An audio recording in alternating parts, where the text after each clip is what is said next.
This is High School Not So Much a Musical, a podcast that takes you on a ride through the peaks and valleys of a high school journey.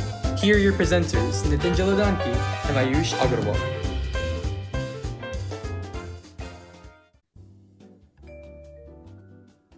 Hello everyone and welcome back to another episode of High School Not So Much a Musical. This is a very special episode as we're joined actually not by just one guest, but two guests, both Jill and Adam, who are husband and wife and who have been combating the struggle of ADHD for a while now, as Jill and Adam and their children all struggle with ADHD. But what they've done that's super interesting is that they've been able to take ADHD, which often has a very negative stigma behind it, and made it into something more positive. So Jill and Adam, if you could talk about your experiences with ADHD and what you're doing to change the stigma around ADHD, that'd be great. Hi. So our boys both got diagnosed around 8 years old, around grade 3. And we started noticing more of the hyperactivity and impulsivity that were emanating throughout preschool and then when they got into school. So there was a struggle. So we really wanted to get them diagnosed. The school was definitely very tough in the beginning, especially for our older one who's now 13, just because we would get many emails and calls, and being 8 years old or even before, they weren't able to really advocate for themselves. So my husband and I really advocated for them until they were able to advocate for themselves as they got older, when they understood the language and really understood what ADHD was and that it really is beneficial to have ADHD versus the negative stigma that you were mentioning that we're trying to get across.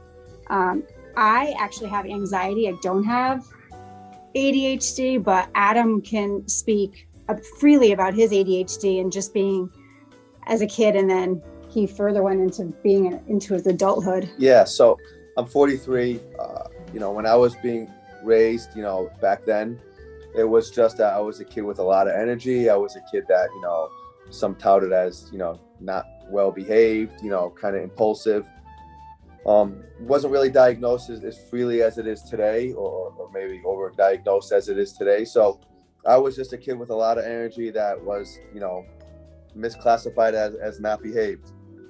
As I got into college, I still struggle with the same things that we talk about in our book with some ADHD tendencies and impulsiveness, but I was able to, get through some of those. And now I have a successful career in the insurance industry.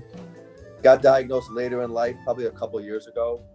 Just decided to get diagnosed to kind of, familiarize myself with some of the things that I had growing up and to help myself get more accustomed to some of the things that both my boys are doing.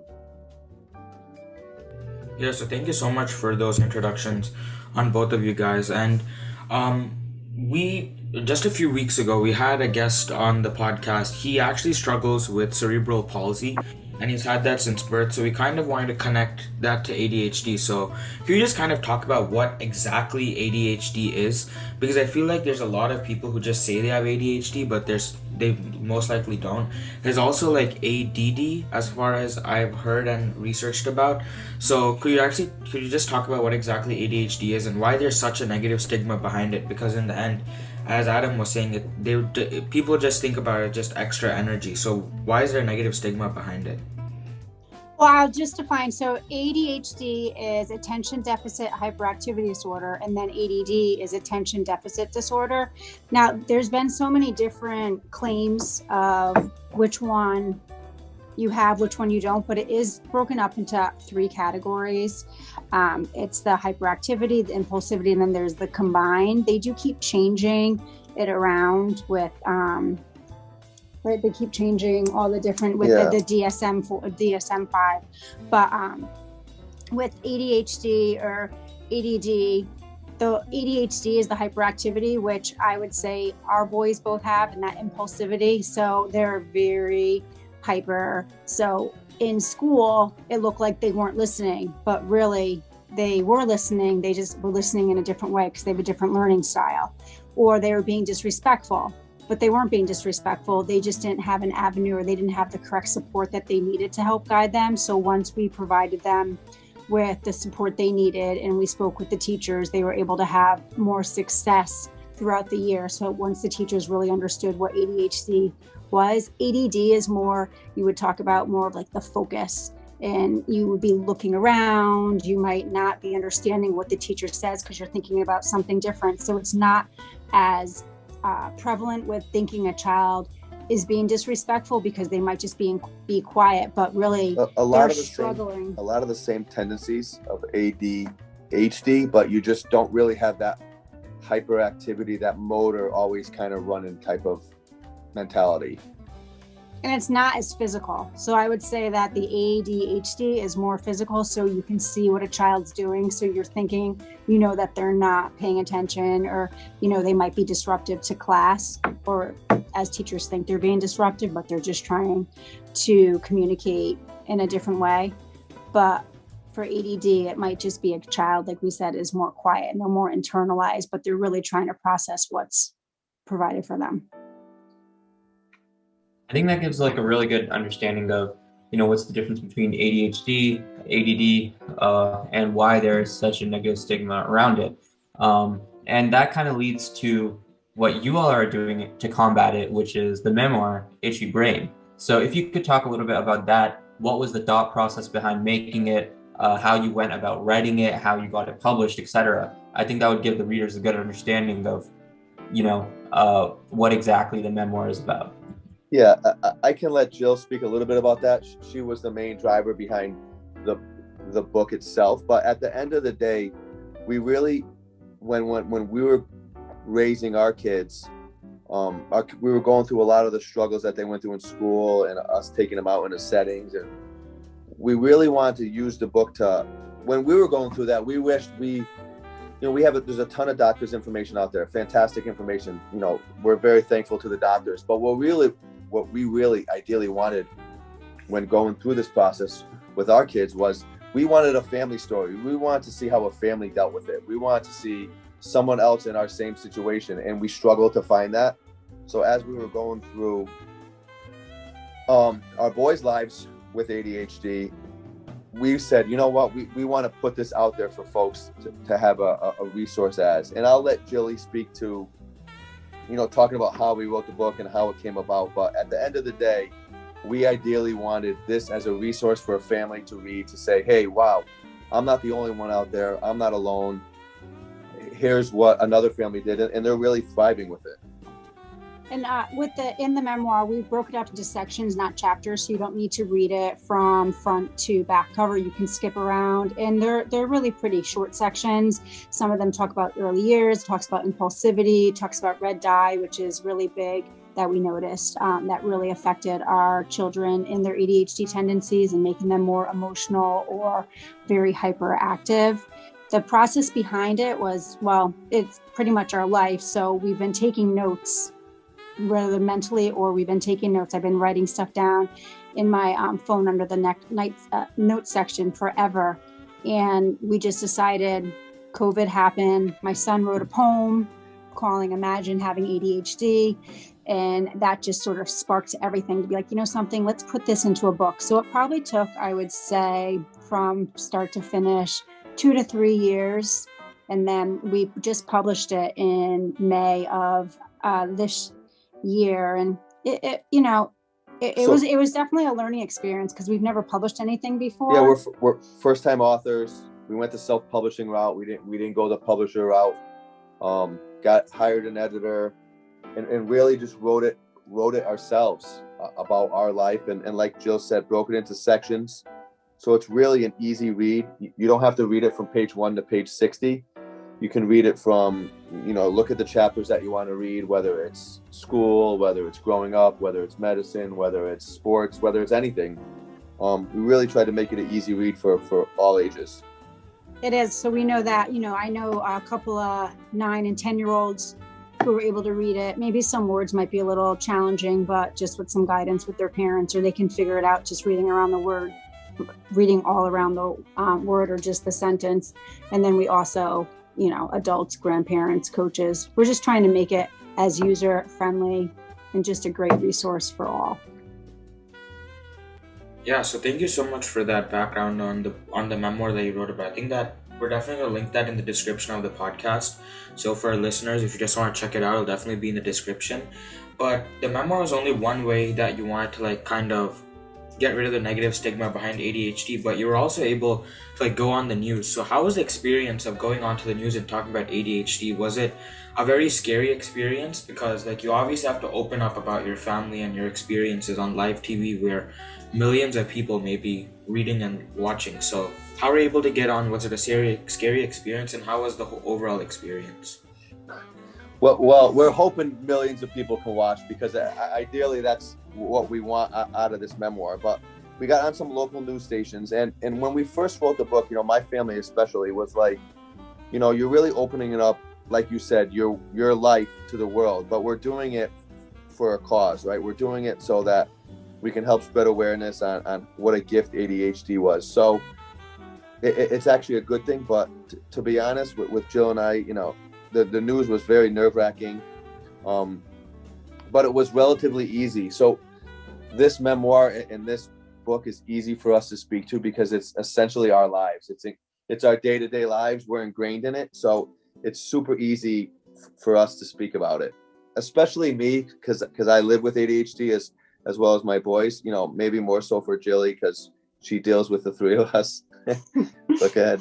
I would say, so we were on 3 different news stations. The first one was an in-person interview, and they came to our house. So it was really easy. The kids were involved in it. And then we did some like backyard type games, and it was just fun. You know, it was just very natural and just easy. The other 2 were different type of interviews. They're more through the Zoom call. So as anyone knows, being in person, I feel like is sometimes easier than being on Zoom. But, you know, like Adam said, it's very easy to talk about this memoir just because we are living it. But it was nerve-wracking, I'm not gonna lie. Like I said, I have anxiety. So the thought the night before of not sleeping and my nervous stomach the day of was very interesting. And like I said, the boys were the first news interview, but they didn't partake in the other 2, just because it's just sometimes easier for us just to talk about the book and to talk about around their tendencies versus them talking, just because they did a nice job with the first interview, but you could tell they were nervous, but they were excited because they felt like they were little celebrities, especially when they went to school and all their friends were like, wait, you were on the news? That's so cool. I've never been on the news. Yeah, the first one was a 2 to 3 minute overview of our family and why we wrote the book. The second news interview was really probably like a 7-minute, pretty in-depth interview with Jill and I. And then the third one was actually I think it was almost 18 minutes. And that was just a one-on-one with Jill and a news group, and really just got into a lot of the nitty-gritty on the book. So each news interview was different and unique, but great experiences. Yeah, nerve-wracking at the same time. Thank you. I think it's definitely very interesting doing an interview like real time on the news versus kind of pre-recording it like we're doing now, because like that live aspect I think can make, at least for me, I know that I would be very nerve-wracked with the live aspect. But I actually kind of wanted to shift in and talk a little bit more about, you know, the potential discrimination that like people with disabilities or people with ADHD might face in society. Because as Nathan mentioned earlier, when we talked to Kevin McShawn and his experiences with cerebral palsy, he mentioned how it was extremely difficult for him to get employed, even in the field of like journalism, where there's a lot of opportunities. Obviously, there's a lot of current events and news going on all the time in the real world, and there's always new opportunities. Even there, it was very difficult for him to get employed. So I was wondering if, you know, because of ADHD, Adam, you faced, you know, any real world discrimination, you know, from peers or from employers because of the ADHD? Yeah, so it's ironic because it hasn't been until probably the last 2 or 3 years that I've actually openly spoke about ADHD, right? Like I said, I was always a kid with a lot of energy and the hyper kid that never calms down and all that, but I never really talked about it and how it affected my life. I do not like the word disability. I think it's more of like a unique characteristic. I'm not. I understand that it's a disability, but I'm not sure. I just don't care for that word as much. It's definitely a unique characteristic, and I work for the insurance industry, and I started to get involved with the disability networks there and started to speak openly about it. Once the book came out, my company kind of got wind of the book and kind of wanted to talk to me about how I moved up through my career. And I can't say that my company, I didn't get discriminated by any means. More so now than ever, it's actually been embraced, and I'm speaking about it more and speaking about my coping mechanisms and some things I do at work that's helped me turn into the leader that I am. So I haven't been discriminated, so to say, but I've seen it with the boys, and maybe outside of work, it's more of like, he's just the kid with a lot of energy, or he's just the kid that doesn't come down, or he's just a kid that, especially when I was growing up, just the young bratty kid, so to say.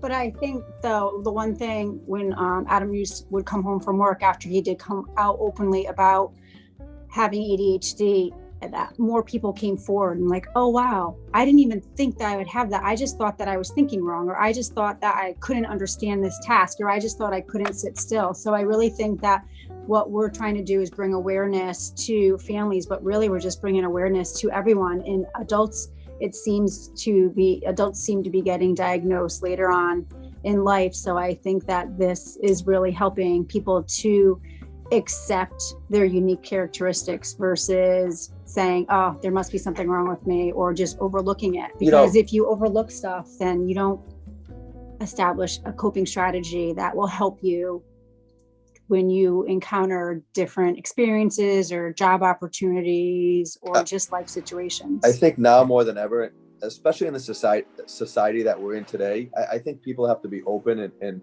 willing to talk about whatever it is that might affect them or whatever disability they have. I think that's really crucial nowadays. It's helped me tremendously, and I see it with all of our society. The more you talk about it and the more open you're about it, I think it can help everyone.